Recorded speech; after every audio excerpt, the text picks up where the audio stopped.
A Wholesome Romantic Fantasy Audiobook by Isabel Joy. Part 1. Melody should have listened to her mother. Her mother was always right. She operated with such wisdom and care, so of course she would be right in everything she said. Meanwhile, Melody's nature veered towards impulsivity and recklessness. She could never think before she acted, which was why she didn't swim for help when she spotted a young mermaid captured in a fishing net that the humans had thrown into the water. Her instincts took over and propelled her body forward instead of away. The poor thing was crying for help and wiggling against the ropes in vain. Melody couldn't bring herself to leave her there for even a moment, so she resolved to save the mermaid herself. Melody tried to use her claws, which all grown mermaids had, to saw at the ropes. The mermaid tangled up in the net looked like she was too young to have her claws. In fact, Melody could see only short, flat nails extending from her webbed fingers. She still had far too much growing to do, and Melody would see that no human prevented her from coming of age. "It's okay," she whispered to the little mermaid, but Melody wasn't sure of her own words. Her claws were too rounded at the edges and couldn't slice through the net. She needed a different tool, something less like a needle and more like a blade. Too bad she didn't carry such things. Though mermaids, also known as sirens to the humans who trespassed on their waters, could be fierce, vicious creatures who wouldn't mind wielding daggers and swords, Melody had a spirit that made her much gentler and kinder. She didn't like seeing anyone in pain, not even the beings who were supposed to be her enemies, and the sight of blood unnerved her, so unlike plenty of other merfolk, she never carried a weapon on her. If attacked, she would defend herself using the power of the siren's song and flee when able. For now, she wasn't the one in trouble. This small mermaid was, but the siren's song wouldn't persuade these ropes to pull away from her. Melody would have to untangle them from around the mermaid's tail if she couldn't cut them, which was risky because it would take more time and movement, and Melody didn't miss the silhouette of a boat's underside, hovering just above their heads. The boat likely occupied the humans who were responsible for the net. Melody hoped the humans inside it were taking a nap, or that they'd incapacitated themselves by drinking that awful-smelling brew they always seemed to pack with them wherever they went. It took longer than either Melody or the little mermaid were comfortable with. Melody had almost finished freeing her tail when she felt the net being hauled up.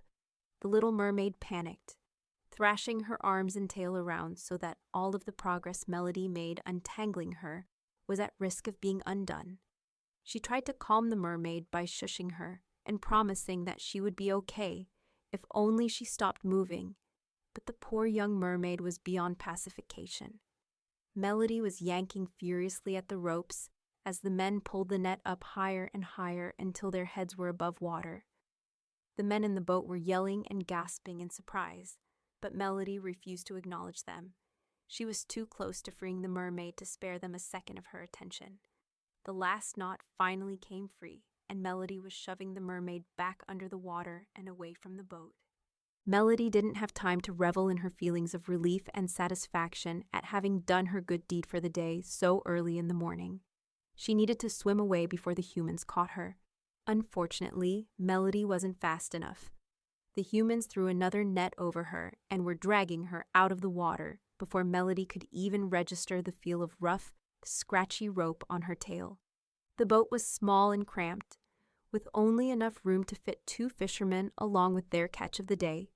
And unfortunately for Melody, their catch of the day was her. "Wow," one of them exclaimed, laughing and slapping his buddy on the shoulder. He could hardly contain his excitement as he ogled their prize. "I thought all that talk about mermaids were nothing but stories." Melody bared her sharp teeth and hissed at the men.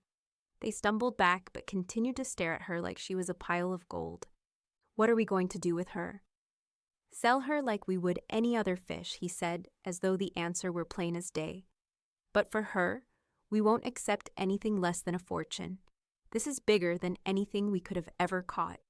"That's not true," his friend observed, scratching his graying beard thoughtfully. "We could have caught a whale or a shark or—" The other human whacked the back of his head and called him an idiot. "Don't you see?" he asked his companion, grabbing him by both of his shoulders and shaking them with all the eagerness of someone who wouldn't have to work for their next meal ever again. "This catch is going to make us rich." Melody forced herself to calm down. It was hard because the net was tangled all around her, as though she'd been gift wrapped for these fishermen, and she felt trapped. The ropes had her arms bound over her chest, where she wore a top made of braided seaweed. All mermaids who wanted to appear dignified and modest clothed their top halves in materials like seaweed, seashells, and underwater flowers. Melody didn't feel at all dignified flapping around in this boat while these two men gawked at her. It was all right. She could easily escape, she reminded herself. All she needed to do was sing. Melody began her song with a simple hum and watched as the men stiffened when the sound reached their ears. Then she opened her mouth and sang louder. Their eyes clouded over and turned gray as the music overtook their minds. They shook their heads at first, as if trying to think straight, but the song of the siren wasn't something that could be easily dismissed. No mortal man could shake off its allure. Using the power and magic of her song, she coaxed the men into jumping over the side of the boat. Then she had them float on their backs so that the current could carry them away from her. Melody was scolding herself when she realized she was still all tangled up in the net and stuck on the boat. She thought maybe she could capsize it once the men were gone, but the more Melody struggled, the tighter the knots holding the net together became, and the more restricted her movements became. She should have had the men drop her back into the water. She wasn't thinking. She just wanted the humans to get away from her, to stop staring at her. Now she was stuck. She considered calling out to her mer people, but she didn't know if anyone would hear her, and she was afraid she'd attract the wrong attention. The last thing she needed was for another group of sailors to spot her. Melody thought long and hard about what to do. Maybe too long and hard, because before she knew it, the ocean current had carried her all the way to shore. Melody could hear the sand rubbing against the bottom of the boat as it settled on the land like a beached whale. If humans found her like this, they might take her away. Her only hope was to sing and command them to help her rather than capture her. But if they thought to cover their ears, there was nothing more she could do to save herself. Melody tried to sit up and climb over the edge of the boat. She was too far away from the water at this point, but if her tail touched land, it would transform into a pair of legs, and the humans wouldn't have any incentive to trap her if they believed she was one of them. All mermaids had the ability to appear human. Once their tails were out of the water and hugging dry land, their features adapted to the change in environment. Their teeth, which normally looked like the edge of a saw, turned flat. Their grayish-blue skin donned a completely different hue as the scales that made it look shiny and textured fell off. The fins on their back and at their elbows disappeared, and gaps formed in between their fingers so there was no longer any webbing to connect them. Their eyes in their siren form were black and beady, no different to the ones belonging to a great white shark. But on land, two new colors were suddenly thrown into the mix. Even in their two-legged form, mermaids possessed a distinctive quality about them that couldn't easily be put into words. Their voices were always melodic, and their beauty often startling. No regular human would be able to pick them out, however. If Melody could transform, she wouldn't have to manipulate anyone. She could simply ask for help, and the humans would have no reason to deny their fellow land-dweller assistance. As Melody twisted and writhed her body to move herself into a seated position, a boot struck the floor of the boat. Melody jumped at the thud. Her black eyes darted up to see a man stepping into the boat. The first thing she noticed about him was the knife he carried in his hand. Melody hissed at him, warning him to back away from her. The man didn't run, but he did freeze in place. "It's okay," he said in a low, calm voice. "I'm not going to hurt you, I promise. I want to help. I just want to help." Melody shouldn't believe him, but his voice was so soft and soothing. It was like music to her ears, not the tempting, dangerous music that mermaids bellowed out from their mouths, but a kind of lullaby that eased her fear of him. Melody carefully studied the human for any signs of ill intent. She couldn't help noticing that he was more handsome than many of the other humans she'd laid eyes on in the past. Light brown wisps of hair stuck out from the red bandana he wore around his head, the front strands falling loose to frame a square jaw, while the rest were tied back into a short tail at his nape. His chin and cheeks were covered in tiny, stiff, dark hairs. The upper part of his tunic was cut into a V shape and opened up just enough to reveal a hard chest that looked like it could have been chiseled from solid marble. Melody's cheeks tinged with a dark blue as she blushed. Melody reminded herself that he was still human, and she shouldn't trust him. She considered singing, but held off for the moment. She let the man approach her, keeping a close eye on the knife in his hand. He grabbed a handful of the net and used the knife to cut it. Then he paused to look at her, holding up the part of the net he'd cut as if to say, "See? I only want to help." Melody didn't speak or move. She merely watched him. One detail she noted about him was the amount of jewelry he had on. His ear was pierced, one ruby earring adorning the lobe. Every one of his fingers had a ring around it, some gold, some silver, and others tarnished with a reddish brown. Dangling around his neck was a black chain that bore the weight of a dark pendant. When Melody narrowed her eyes for a better look, she saw it was made to resemble a skull and crossbones. Pirate, she thought fearfully. Pirates were the worst sorts of humans. They stole from their own kind and treated mermaids like buried treasure they dug up from the ground, torturing and abusing them before they were sold off. She heard stories of some pirates tying mermaids to the front of their ships to show off their find. Was that what this pirate planned to do to her? But then why untie her? Maybe he really did want to help. It was risky, and her mother would have even called it stupid. But Melody waited to see what he would do. The pirate kneeled down beside her and continued to cut the net. He was careful that the blade didn't touch her, even as he sliced through parts of the net that were pressing hard enough into her skin to leave rope burns. Once he was confident he'd cut enough away to free her, he backed away and stepped out of the boat. He didn't leave, though. For a while, he just stared at her. She stared back. She wondered what he was thinking. He didn't seem to be looking at her like she was a prize, but rather a mystery, and he was a mystery to her in return. A beautiful and compassionate one at that. It was forbidden for mermaids to speak to humans, a law held in place for merpeople's own safety. But Melody found herself wanting to have a conversation with this man. At the very least, she wanted to ask for his name, and for some reason, she had a desire to tell him her name as well. Melody heard other men's voices somewhere in the distance, and she knew she couldn't loiter here a moment longer.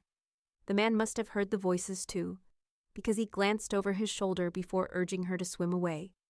"Go, hurry," he whispered with urgency. She dove out of the boat and into the ocean.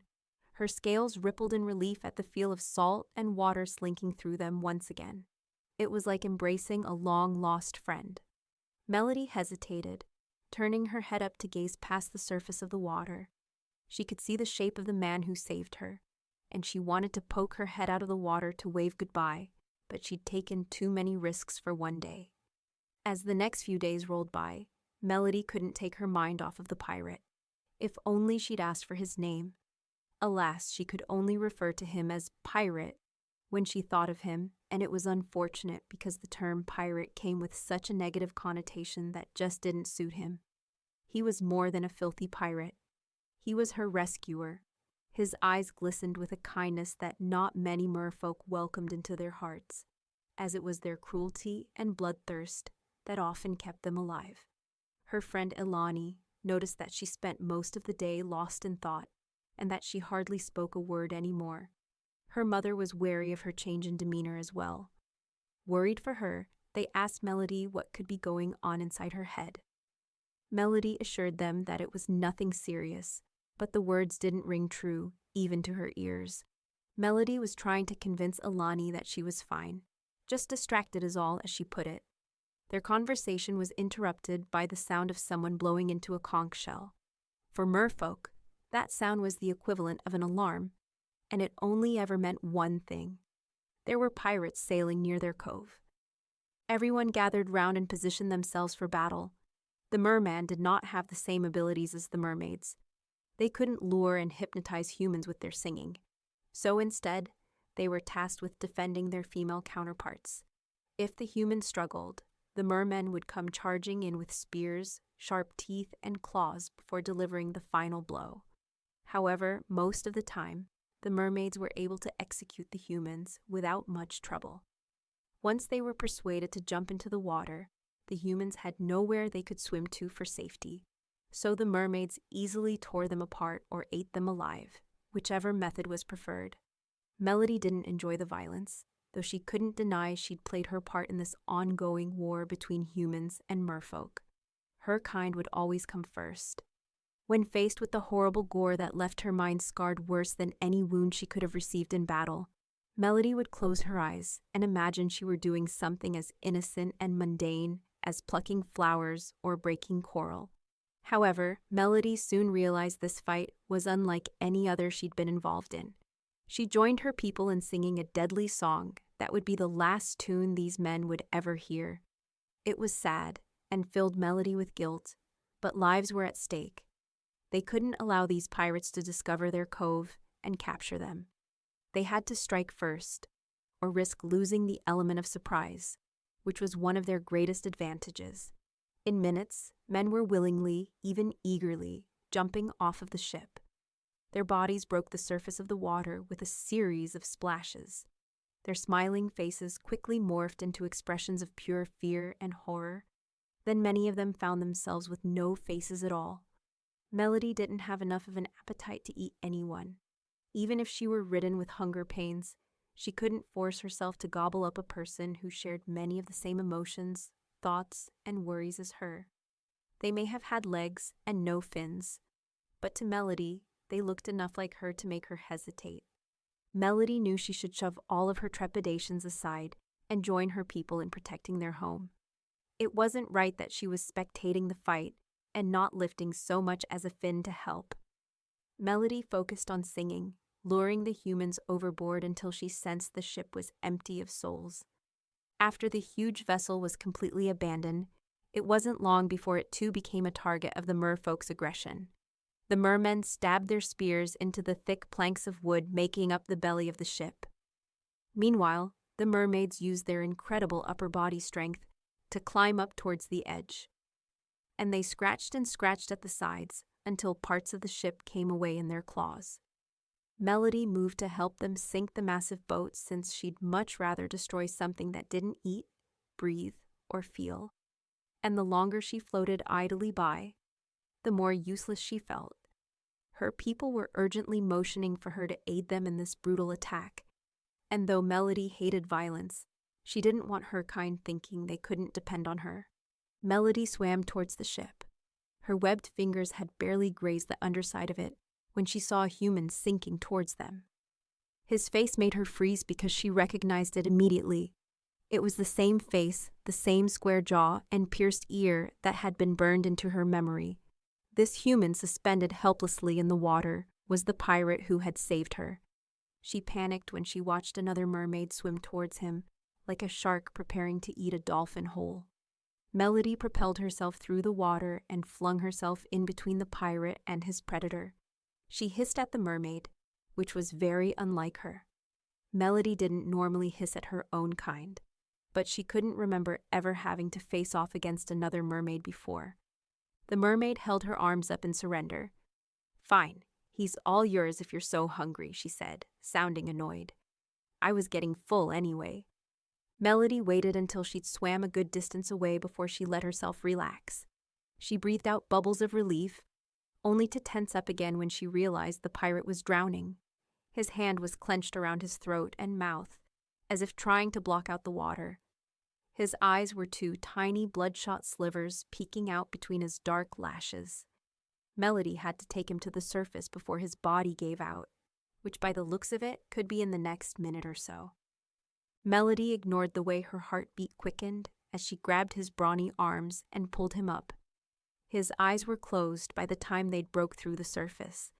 Even more worrisome, he still wasn't breathing even when she lifted his head out of the water. Melody didn't understand what could be wrong. Obviously, he couldn't breathe underwater, but he was human, so he was supposed to be able to breathe in air. If that were true, why wasn't he breathing now? There was air all around them. Melody tried shaking his shoulders. "It's okay," she told him. "You're out of the water. You can breathe now. Breathe, please." He must have heard her because shortly after her plea, the pirate started coughing up all the water that had been caught in his throat. "Yes, yes," she cheered excitedly. She could have clapped her hands together. She was so relieved. But the pirate looked like he might start sinking again if she let him go. "That's it. Just keep breathing." He did as she advised, though his breaths were much more ragged and shaky than they were upon their first meeting, which made her think something still might be wrong. She should get him to shore. Humans were more fit for dry land than water. Maybe he'd breathe easier on land. Melody knew the ocean well. She'd been swimming in it all her life after all, so she recalled there being a small island close by. Maybe not so close that she could see it from here with the naked eye, but if she started swimming now, it was sure to come into view before sundown. As she carried the pirate away from the cove, guilt flogged her insides for abandoning her people in the middle of a battle. It wasn't as if they really needed her, though. They had already executed most of the pirates, and the ship would be underwater in no time. Melody wasn't doing much to help them anyhow. She briefly considered how they might react to her saving one of the pirates. Merfolk were merciless when it came to their prey, but they were kind towards each other. They wouldn't cast her out of the community, but no one would ever trust her again. They'd deem her a traitor in their minds. Her mother would think her daughter had gone crazy, and Ilani. Melody retreated from her thoughts. She didn't want to imagine what her friend would say. The sun was just beginning to graze the horizon when Melody reached the island. Using all the strength she had in her arms, she dragged herself along with the pirate to the shoreline. Luckily, the current changed, and rather than pull them back, it began to push them forward. Melody allowed the waves to wash them up. Her shimmery blue tail hugged the land, but it wasn't until the water receded back into the ocean that her tail made the transformation into a pair of legs. Her fingers separated, her fins disappeared, and the gray hue of her skin lightened into a pinkish ivory. As she shifted into her human form, the blue scales that adorned her tail billowed out like blossoming flower petals and wove themselves into a sleeveless blue dress stopped just above her knees. Being a mermaid was considered a privilege to freedom and magic, and while Melody was certainly fond of her freedom, she was especially grateful that the magic was there to make her life much more convenient and much less awkward, as it never left her without some type of covering. She'd rather not appear indecent in case she had to introduce herself to the pirate in her human form. She knew enough about humans to notice that they wore outer coverings for the most part, and she'd like to keep to their traditions. Though Melody didn't remain human for long. She had only begun adjusting to her legs when the waves rolled up the shore once again, and she quickly shifted back into a mermaid. So there she was, her body seesawing between human and mermaid, legs and a tail, as the ocean moved up and down the land. Melody decided it didn't matter what form she was in. She ignored the constant change from human to mermaid for now, choosing to focus on making sure the pirate was alive and unharmed.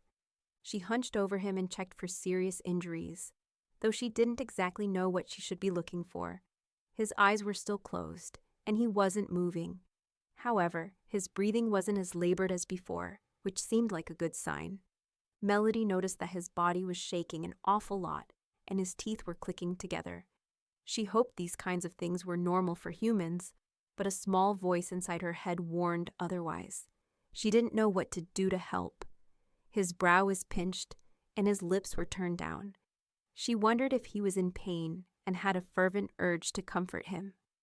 Melody gently brushed aside the wet strands of hair that were clinging to his face.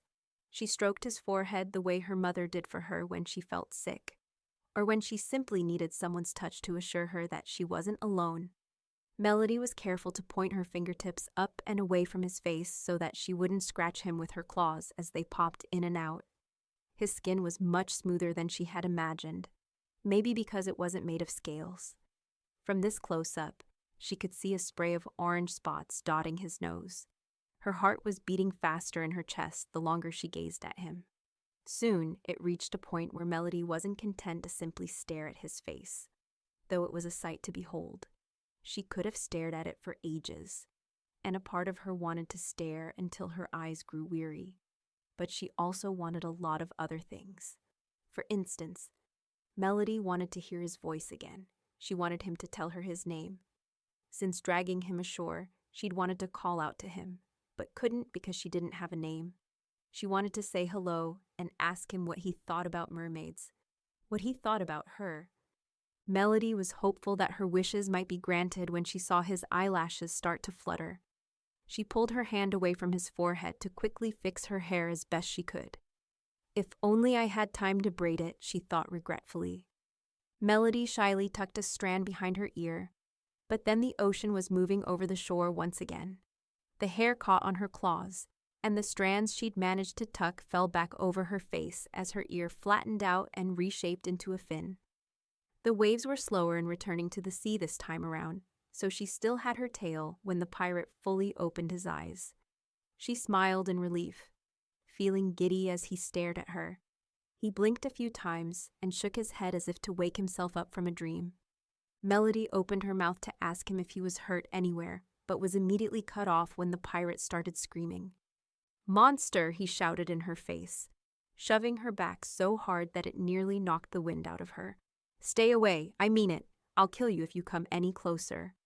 Melody was in shock. Somehow, she didn't expect him to react like this. Maybe she had assumed that he would recognize her from before and instantly understand. But then she supposed all sirens looked the same to humans, monstrous and terrifying. It seemed all of her needed fixing, not just her hair.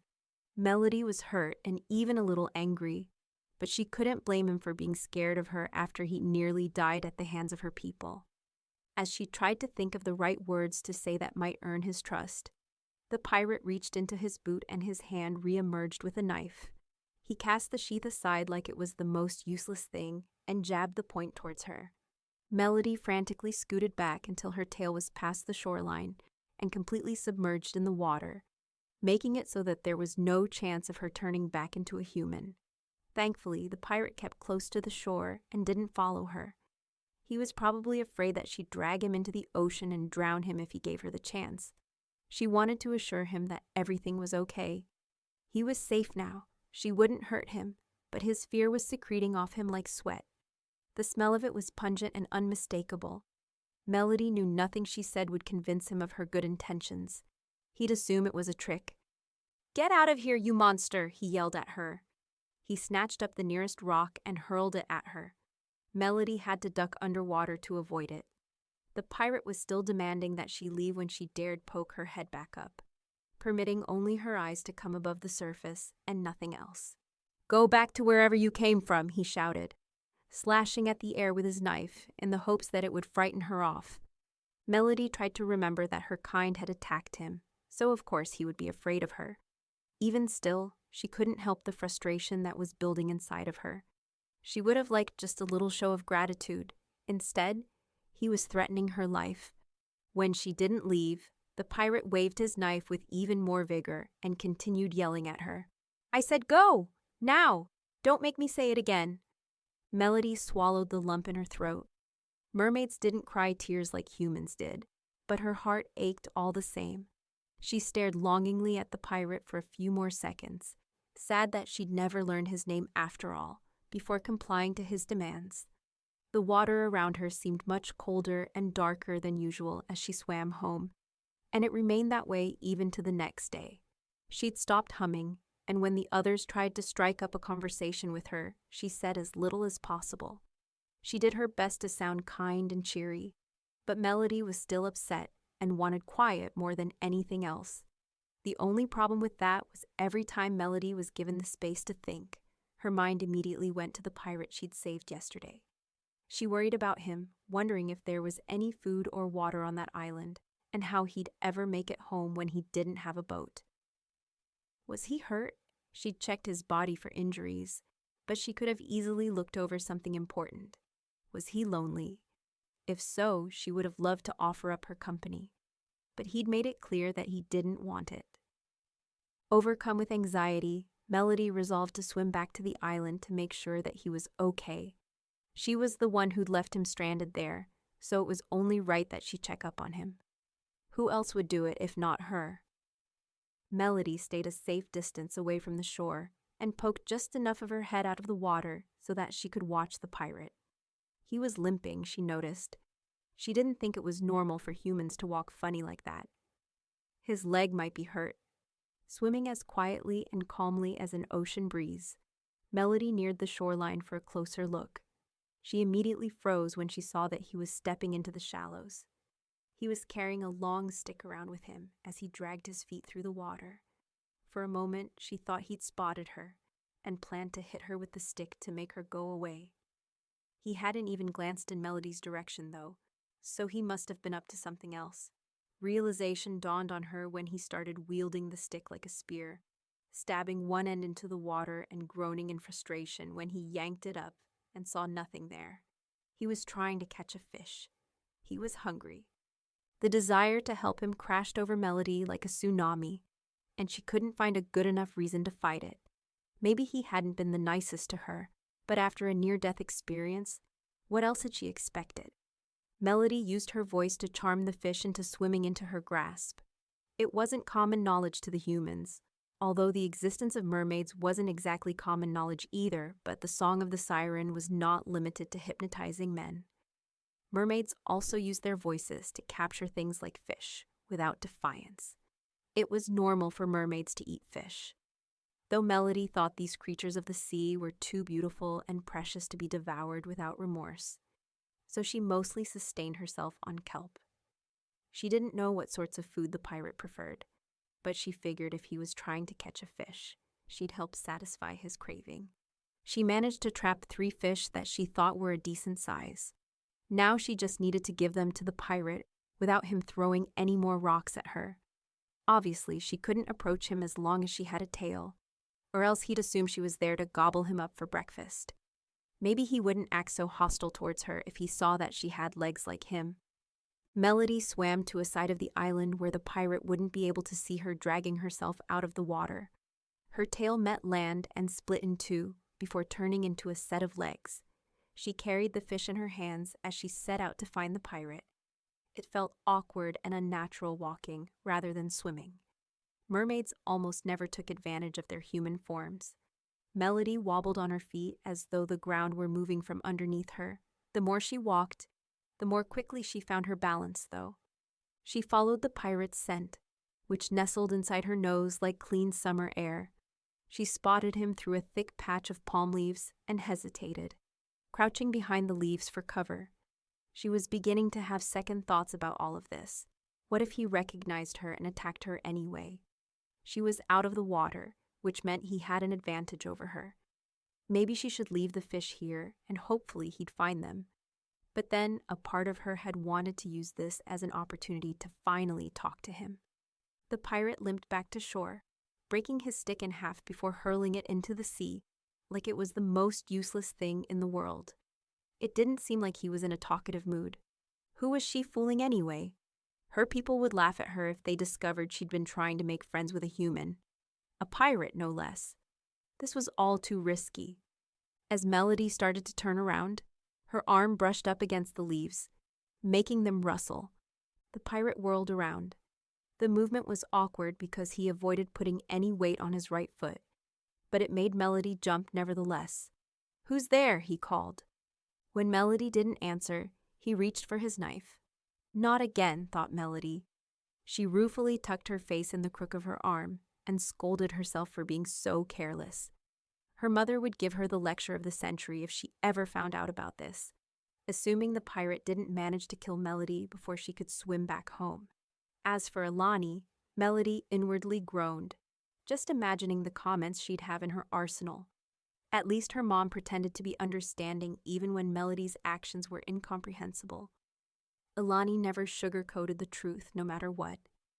Melody forced herself to calm down. Her thoughts were spiraling out of control, and she needed them to quiet so she could focus on the present. It would be all right, she told herself. There was no way the pirate would recognize her. Mermaids looked completely different in their human forms. "Come out," the pirate shouted, his knife unsheathed and ready to cut up his enemy. "Show yourself. Don't make me come over there. I am not in a good mood, and trust me, you don't want to put me in a worse one." Melody took in a shaky breath, that amount of oxygen feeling odd and a little foreign in her chest. Before standing up straight and stepping out from her hiding spot, she kept her head and eyes bowed to demonstrate that she meant no harm, so she couldn't see his expression, though her ears did pick up a soft gasp. "Wow," he breathed out. Melody glanced up for only a moment, but it was just enough time to see his fingers comb his hair as if to fix it. She noticed that his mouth had dropped open slightly, and his face was looking more red than she remembered. Did humans normally change colors? She couldn't recall. Hi," he stammered. She eyed the knife in his hand. He immediately dropped his arm, though he didn't let go of the knife. Melody guessed he was the type of person who erred on the side of caution. She may be doing all that she could to appear harmless, but his near-death experience had clearly left him with the mindset of trust no one. Or maybe he'd always had that mindset. Either way, trust was a privilege she would have to earn. With that thought in mind, she held up the fish as if they were a peace offering. The pirate stared at them curiously. "Is that for me?" She nodded shyly. Rather than take the fish from her hands, he asked her another question. "Who are you?" She tensed, her body tight with nervousness. This is my chance, she thought excitedly. She raised her head to appear more confident, even as her insides melted and churned into a mushy mess of feelings and emotions. "Melody," she answered. "Melody," he repeated. "That's a beautiful name." "Thank you," she muttered. Then in a louder voice she asked, "May I know your name?"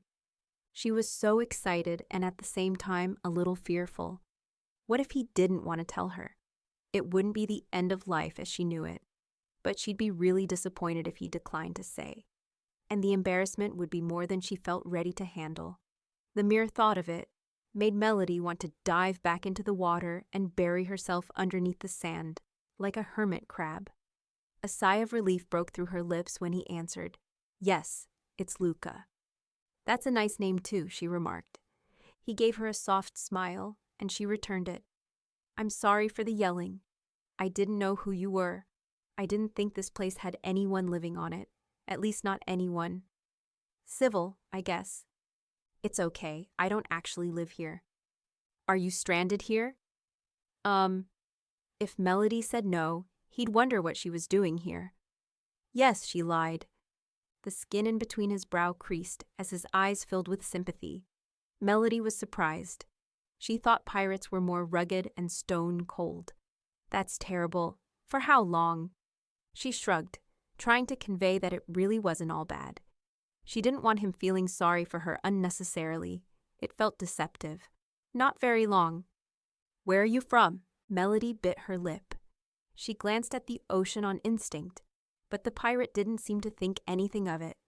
Knowing she couldn't reveal the truth, she said, "I don't remember. I think I must have hit my head when I washed up here."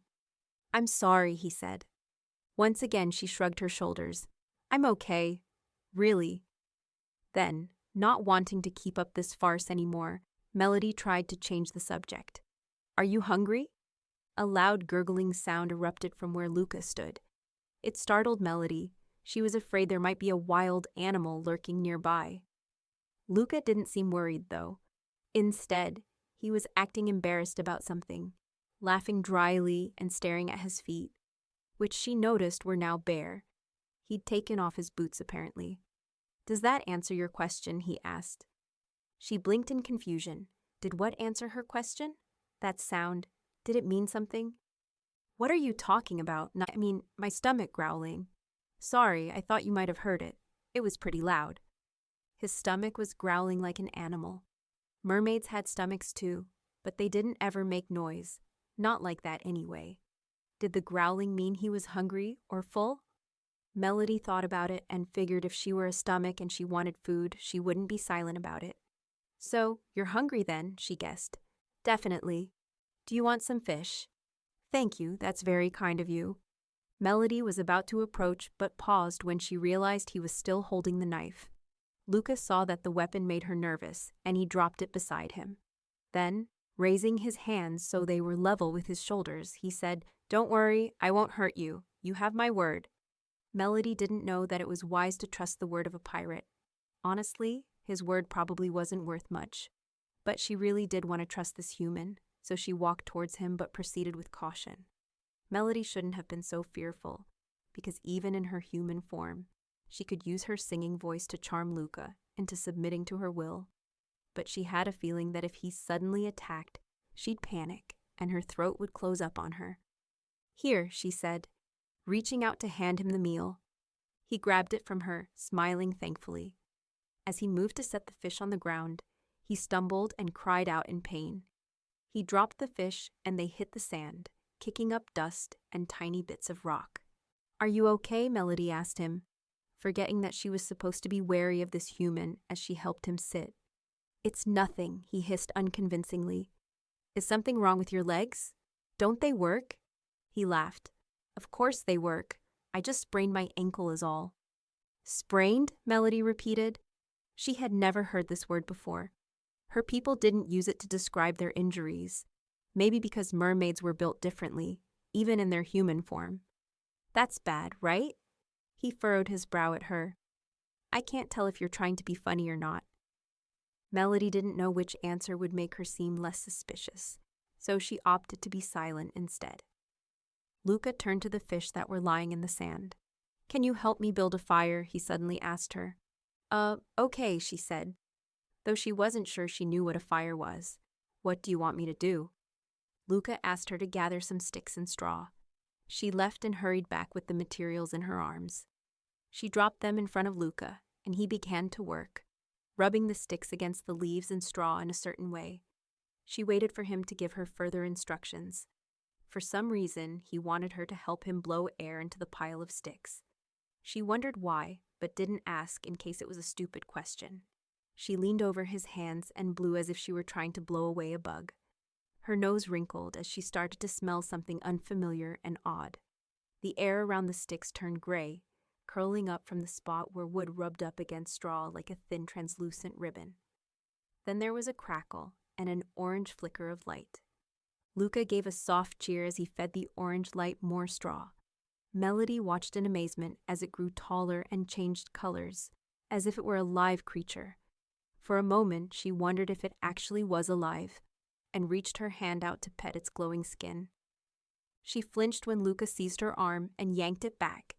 "Hey, be careful," he exclaimed. "You act like you've never seen fire before." "Of course I've seen it," she said defensively. "Good, then you should know not to touch it." She couldn't help herself. She was so curious. What happens when you touch it again? He narrowed his eyes at her. "How hard did you hit your head when you washed up on shore?" Really hard," he nodded, seeming to accept that answer. Luca stabbed an extra stick into one of the fish and held it over the fire. "What are you doing?" she asked him. He looked at her as though it were obvious. "Cooking it. Fish doesn't taste great raw." "Oh, do you want me to cook one for you?" "No, thank you. I'm not hungry." At this point, Melody worried she was making a fool of herself, asking so many questions that any normal human would know the answers to. She should compel him to do most of the talking from here on out, but what should she have him talk about? She wanted to understand him better, wanted to know more about him. She brought up the thing weighing most heavily on her mind. "So, you're a pirate," she said. He winced, almost as if he were ashamed. "How did you know?" "Your pendant gave you away." She pointed at the skull and crossbones dangling at his chest. "I see," he said, clutching his fist around the symbol. She wondered if he was trying to hide it, but she'd already seen it, so what was the point? "Do you like it?" she questioned. "Being a pirate." She tried to keep the disdain for his chosen profession out of her voice as she spoke. Despite her efforts, she ended up spatting the word pirate like it left a bad taste in her mouth, which it did. Thankfully, Luca didn't seem to notice. "To be honest," he said with a sigh, "it's not the great life of adventure and freedom that I thought it would be. So, in answer to your question, no, I don't really like it." Melody felt a little relieved to hear that, but there was something that she wasn't quite understanding. Then, why stay? She said aloud. He shrugged. The crew is the only family I have. I mean, would I trust them with my life? No, but I like to think they'd have my back if I really needed them. Don't get me wrong, the lot of them are vulgar and spiteful and can't go a minute without ale, but there is some good in all of them, and our captain is like a brother to all of us. I could leave, but I don't know where else I would go. He scoffed suddenly at his own words, the bitter laugh breaking up the sentiment in his voice. What am I saying? They're all dead now. I'm not part of a crew anymore. He yanked the necklace off his neck and tossed it into the fire. They watched the metal darken until it looked like an ember. Then Melody worked up the nerve to coax the story out of him. What happened to them? Of course, she already knew, but she wanted to hear his perspective. How did humans see mermaids? What were they doing there? What might Luca think of her if he found out she was a part of the same army who ambushed his friends? He shook his head. You wouldn't believe me if I told you. I promise that I will. Luca's knuckles turned ghostly white as his grip around the stick tightened. A vein poked out from the side of his face as he clenched his jaw. Melody regretted asking. She was just about to apologize and say it wasn't her business when Luca submitted the answer to her question. Sirens. He said the word like it was utter poison, which made Melody swallow nervously. She feigned ignorance. Sirens? Like those creatures of the sea who lure sailors to their death with their singing? Exactly. He turned the fish over to cook the other side, though it already looked a little overcharred to her. Maybe that was the way humans preferred to eat their food. They came out of nowhere, he said. We weren't even doing anything. We were just sailing, and they attacked us for no reason. With every word he spoke, the volume and intensity of his voice rose until he was on the verge of shouting. Are you sure it was for no reason? Maybe they saw your ship and thought you were trespassing. Trespassing? What, do they own the entire ocean? Maybe they have a home or a cove or something like that. And your ship sailed a little closer to it than they were comfortable. So their solution was to eat all of us, he shot back, seething in anger. If they would have just waited, we would have sailed right by without even noticing them. But no, they decide to slaughter us instead. Those things are monsters, merciless creatures who would jump at any excuse to kill anything they can get their filthy claws on. Melody self-consciously darted a glance down at her hands and was relieved to see human nails in place of claws. You know, I actually saved one of those things. Melody stiffened. You did? How come, if they're really so horrible? It was a mistake. I regret it now, he said, which wounded Melody a little. I saw one tangled up in a net inside of a boat. I guess some fishermen caught it but abandoned ship for some reason, so I cut her loose. She didn't miss how he went from calling Melody it to her. It made her hopeful that he didn't think of her as a complete monster. Why'd you save her? She sincerely wanted to know the reason. I don't know. Frustrated, he threw the stick into the fire, fish and all. She looked monstrous, he said, and Melody tried not to appear offended, even as she bit her lip and fisted her hands. But there was also something elegant and beautiful about her, and almost human. I mean, not exactly human, but something close to it. I could see the fear in her eyes, and it made me want to help her. I've spent so much of my life scaring people, stealing from them, threatening their lives. I just thought maybe I could finally do some good for a change. And I knew if someone else found her, they'd use her to gain a profit. Because that's what people do, especially pirates. They take what isn't theirs and reap the rewards.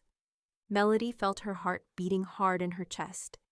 Maybe it was because she was afraid of him, but it might have also been that he'd called her elegant and beautiful.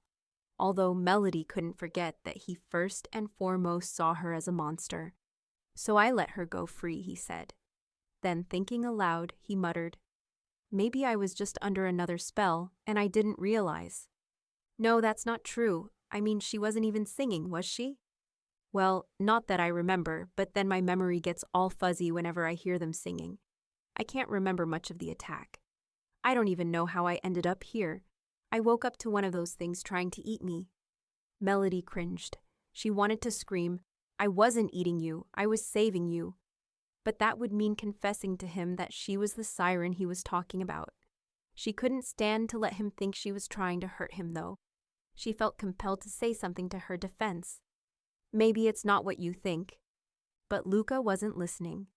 He ground his teeth together so hard, Melody wondered how they didn't crack. His fists were clenched so tight, they were shaking. In fact, his entire body seemed like it was shaking as rage consumed him. If I ever see another siren again, mark my words, I won't make the same mistake I did last time. I will finish it, and without hesitation. Who knows how many innocent sailors that thing is going to claim as its next victim because I didn't kill it when I had the chance. Melody looked down at her lap nervously. She touched her legs to reassure herself that she wasn't in her mermaid form. If Luca found out her secret identity, he just might follow through on all of those promises. What was she doing here still after hearing all of that? She needed to leave before Luca caught on to her. She was stupid for ever thinking they could be friends. The more she thought about it, the more ridiculous the idea seemed to her. A pirate and a mermaid? That was like a shark making friends with a dolphin. Nature dictated that the two would hate each other. Are you cold? He asked her. You're shaking. Melody hadn't realized that she was trembling. Here, come a little closer to the fire.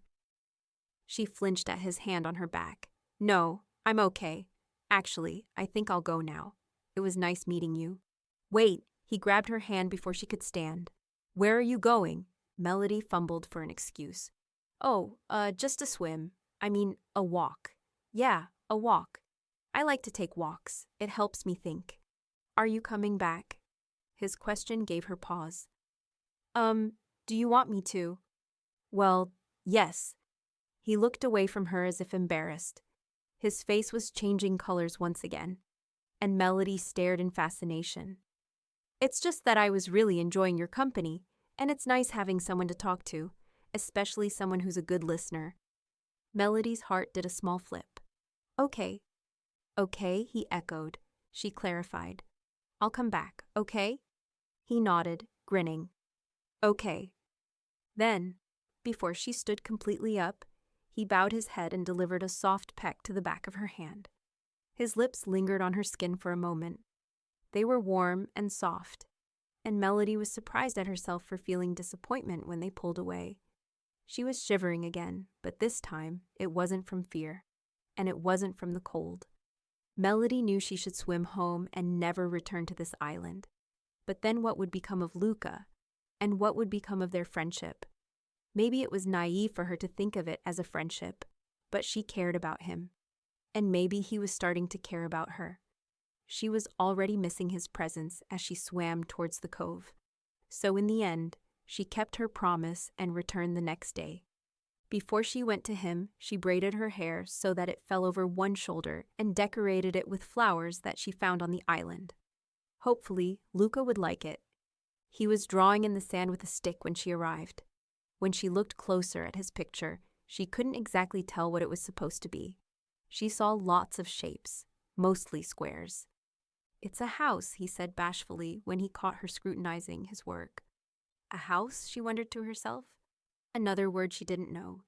He raked his fingers through the sand, erasing the image.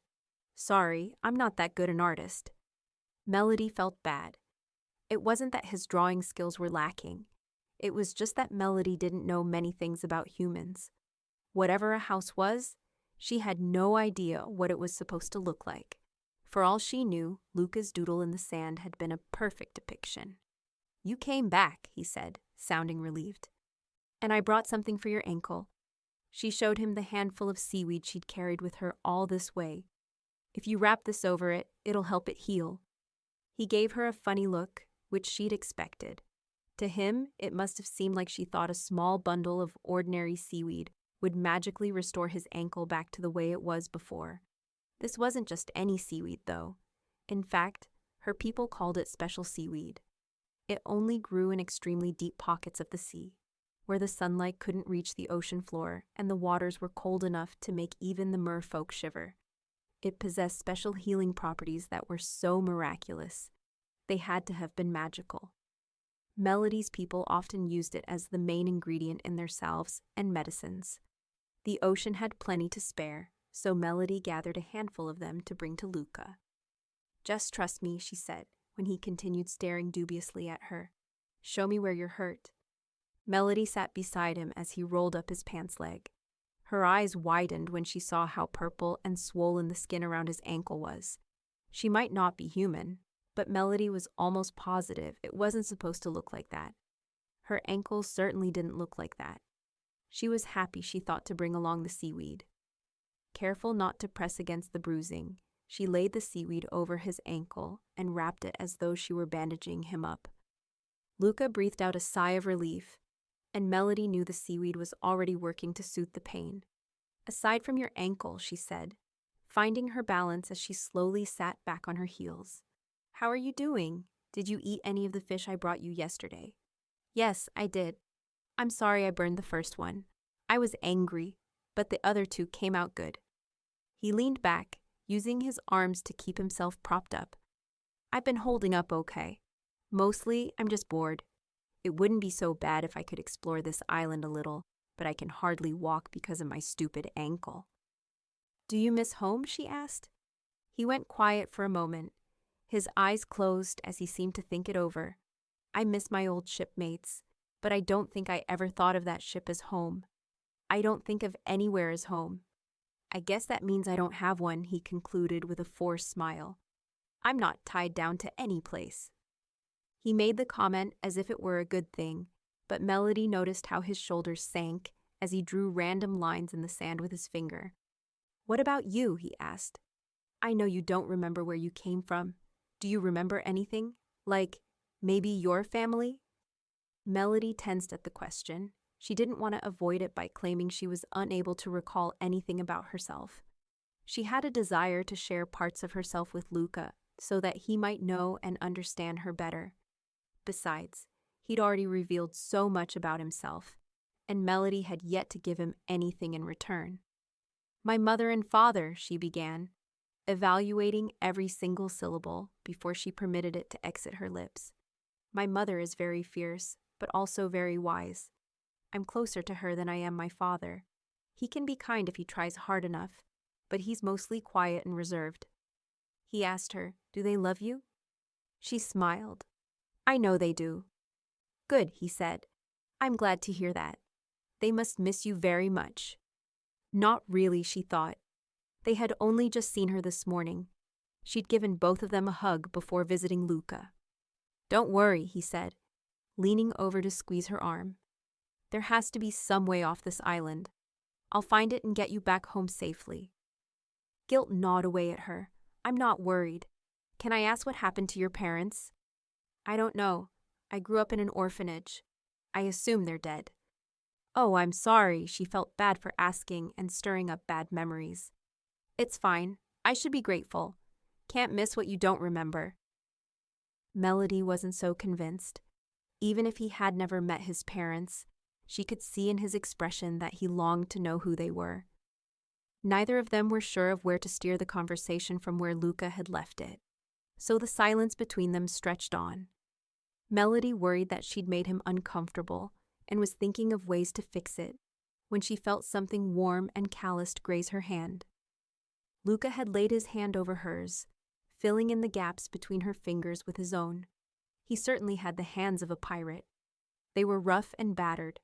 His thumb had a jagged scar across it, as though someone had tried cutting it off, and she was pretty sure she felt another scar on his palm. None of this bothered her, though. He could have had a finger missing, and she would have reveled in his touch all the same. "Tell me something about yourself," he said, scooting closer until their shoulders were hugging. For a moment, Melody forgot how to breathe in air. "I confess that I'm tired of hearing myself talk. I'd much rather listen to your voice." "I'm not sure what to say," she told him. "Well, what's something that you like?" They went on to talk for hours. Melody left out all the parts about being a mermaid and living underwater, but everything else she told him was true. She said she loved to swim and explore the ocean. Music was a cherished passion of hers. She even had a harp that she played in her free time. Her greater purpose was in being helpful, though. Her goal was one good deed per day, minimum. Luca told her more about his dreams, what he would like to do if he ever got off this island. He said he wouldn't go back to a life devoted to piracy. When he joined his crew, he was young and naive. They had promised him riches, adventure, and fun. He hadn't realized the drawbacks would include hurting others and being feared all throughout the land and sea. He would like to work building things, whether it be weapons or houses or bridges. He wanted to use his hands to create something, hoping it might make up for all the destruction he'd helped cause. Even if it's something as ordinary as a broom, I'd like to be the person who puts it together, he said. Melody laughed. The corners of Luca's eyes crinkled in mirth. You have a beautiful laugh, he said. And a beautiful voice. Do you sing? No, she immediately denied. He blinked his eyes in surprise. Really? But you said you love music. That doesn't mean I can sing. You should try. I bet you would be amazing at it. She adamantly shook her head. No, you don't want to hear me sing. Trust me. Why not? He gave her arm a gentle nudge with his shoulder. You'd be great. Everything about you is great. She swallowed, feeling like she was about ready to choke. You say that now, she mumbled. I mean it, he insisted. You're just incredible. She mustered up the courage to meet his eyes. The way he stared at her was completely opposite to the look he'd given her when he was waving his knife at her and shouting for her to go away. He was smiling with his teeth. One of them, she noticed, was made of gold. It matched the gold in his earring. The red bandana he wore around his head the first time they met was missing now, probably lost somewhere in the ocean, so his brown hair was free to fall however it wanted. At the moment, a couple of strands framed his face, while the rest was content to settle just above his shoulders. You too, she said, playing with her toes. She rarely ever got to see them. What? Luca asked. You're incredible too. He shook his head but chose not to argue with her. His hand came up to twirl the tail end of her braid. I like what you did with your hair. Thank you, she said, unable to stop the silly grin from overtaking her expression. Then, he raised his hand up even higher to stroke the loose hairs flying all across her face as the breeze picked them up and tossed them around. He tucked them behind her ear, and his elbow dropped an inch like he was about to pull his hand away. Instead, he cupped her cheek and traced her jawline with his scarred thumb. The scar tickled her skin. He leaned in and lowered his voice, as if preparing to share a secret. Is there a reason you decided to braid it? He asked. Not a particular one, she denied. He chuckled knowingly. Well, all the same, it looks beautiful on you. But then, I wager you look beautiful no matter what. Did he really mean that? Melody wondered to herself. Would he still be saying that if she were in her true form, tail and all? Melody lost track of her thoughts as Luca's face inched closer and closer to hers. She could feel his breath on her nose. He smelled like smoke and salt water, which normally wouldn't have appealed to her, but on him they were as desirable as the smell of flowers and comfort food. She found herself waiting for something, though she wasn't quite sure what that thing was. Then, finally, it came, and everything made sense. Luca's lips had melded into hers. She hardly noticed his fingers buried in the roots of her hair because all she could focus on was how warm and amazing his lips felt. The kiss started out soft and tentative, like he was testing the waters. Then his courage and passion took charge as he pulled her in closer. One hand stayed tangled in her hair, while the other climbed up the side of her neck to feel the outline of her jaw once again. Melody wasn't counting, so she couldn't know how much time they spent kissing. But however long it was, it didn't seem like nearly enough. She was gasping for breath when he pulled away from her, and she wondered if this was anything like the sensation humans felt when they were drowning underwater. Her emotions were a chaotic amalgamation of everything she'd ever felt, and even a little bit more. Scared, happy, nervous, giddy, insecure, excited. Melody was out of the water, yet she felt herself being tossed around in some of the most erratic waves she'd ever encountered. A part of her wanted to run into the ocean right now and swim home, or really anywhere that wasn't next to Luca. But then Luca leaned his forehead against hers and laughed, and suddenly her desires flip-flopped so that she wanted nothing more than for Luca to kiss her again. Amidst her confusion, she slowly turned away from Luca to give herself the space she needed to catch her breath and think clearly. She shook her head as if she had water caught in her human ears. "Are you all right?" Luca asked, his smile fading into a look of concern. Was that not something you wanted?" "No," she answered too quickly. Yes. I wasn't really thinking about that. But I did like it." She wanted to pull her scales out in frustration. She was making a beautiful moment awkward. In an attempt to salvage their rendezvous, or whatever it was that was going on between them, she squeezed his hand and reaffirmed that she had enjoyed the kiss. "I liked it a lot," she said. I'm just nervous." His grin returned. "I can tell. No need to worry, though. I won't kiss you again." Her heart fell. "You won't?" Luca raised an eyebrow. "Did you want me to?" Melody stammered, fidgeting with her toes once again. Human feet looked so weird. "I don't know. Maybe later." "What does later mean? Tomorrow? An hour from now? 5 minutes from now?" She didn't answer. She could hardly comprehend the words that had already left her mouth. Much less could she make out the words jumbled up inside her head. Luca let out another laugh before kissing her hand. "It's fine," he said casually. "How about next time you can kiss me? Then I won't have to guess what sort of a mood you're in." "What?" Melody gasped at this terrible excuse for a compromise. Luca didn't elaborate. He lied back with his hands folded underneath his head, as though the matter were decided and they could now relax. "Do you like looking at the stars?" he asked. And just like that, they were talking normally. If she didn't know better, she might have thought she'd imagined the whole kiss, but the tingling impression his lips had left on hers reassured her that it was real as the mermaids who swam in the cove. Luca and her took turns drawing shapes in the stars and saying what they were. Melody could make out a fish playing the flute. Luca excitedly pointed at a cluster of stars, claiming they formed a picture of a compass pointing north. Apparently, that was a sign that good things still lay ahead of them. They both seemed to fall asleep at the same time. Melody woke up with her back covered in sand and her legs spotted with bug bites. She wondered if the itching would go away once she had her tail. Melody looked to the left of her and saw that Luca was still sleeping. He had rolled onto his side so that he was facing her.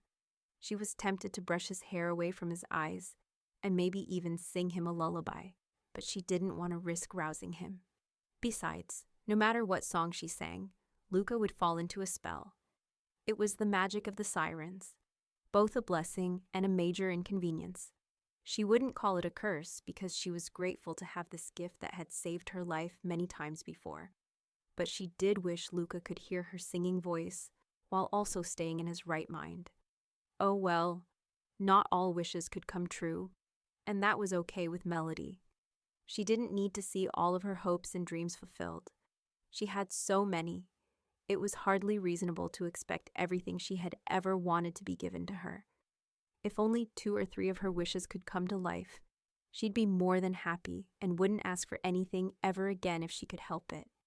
She stared longingly at Luca, feeling a new desire, a new wish, spark inside of her. This one was far greater than her other dreams, which were often silly. Maybe this one was silly too. Maybe it was crazy. But Melody found herself wanting to remain at Luca's side forever.